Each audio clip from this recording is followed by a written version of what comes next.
কিছুক্ষণ আগেই ঘটল ভয়ঙ্কর মর্মান্তিক ভূমিকম্প। সাত সকালে দুলে উঠল বাড়িঘর, দৌড়ে বাড়ি ছেড়ে রাস্তায় উঠল জনতা।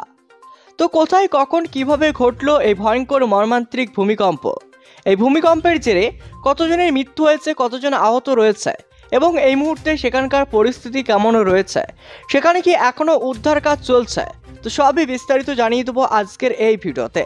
ভিডিওটি অবশ্যই শেষ পর্যন্ত দেখবেন, ভিডিওতে একটি লাইক করবেন, আর আপনি এই ভিডিওটি কোথায় থেকে দেখছেন সেই জেলার নামটি কমেন্ট বক্সে কমেন্ট করে জানাবেন।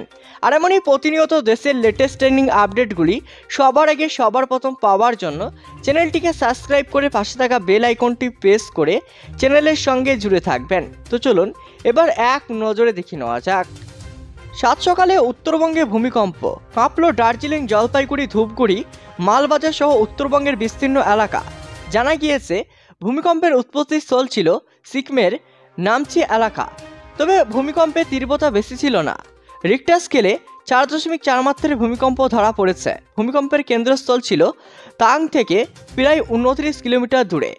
গোটা সিকিম জুড়েই কম্পন অনুভূতি হয়েছে। ভূপৃষ্ঠ থেকে মাত্র 10 কিলোমিটার গভীরতায় এই ভূমিকম্পের উৎপত্তিস্থল ছিলই বলে জানা গিয়েছে। শুক্রবার 9 আগস্ট সময় সকাল 6:27 নাগাদ এই ভূমিকম্প হয়েছে। ভারতের ন্যাশনাল সেন্টার ফর সিসমোলজির পক্ষ থেকে প্রথম এই ভূমিকম্পের রিপোর্ট করা হয়েছে। পরে ইউনাইটেড স্টেটস লজিক্যাল সার্ভে, ইউরোপীয় ভূমধ্য সিসমোলজিক্যাল সেন্টার এবং জাপানের রিসার্চ সেন্টার ফর সিসমোলজিক্যাল সেন্টারের ভূমিকম্পের কথা জানিয়েছে। প্রাথমিক খবর অনুযায়ী ভূমিকম্পটি একেবারেই মৃদু ছিল, তাই বড় কোনো ক্ষয়ক্ষতির সম্ভাবনা নেই। ভোরে অনেকেই ঘুমিয়ে থাকায় উত্তরবঙ্গের অনেক জায়গায় মানুষ ভূমিকম্পের টের পায়নি। তবে কেন্দ্রস্থলের কাছাকাছি এলাকায় অনেক বাড়িতেই জানালার কাঁচ ভেঙে গিয়েছে, তাক থেকে পড়ে গিয়েছে জিনিসপত্র। এছাড়াও উল্লেখযোগ্য বড় ক্ষয়ক্ষতির কোনো খবর পাওয়া যায়নি।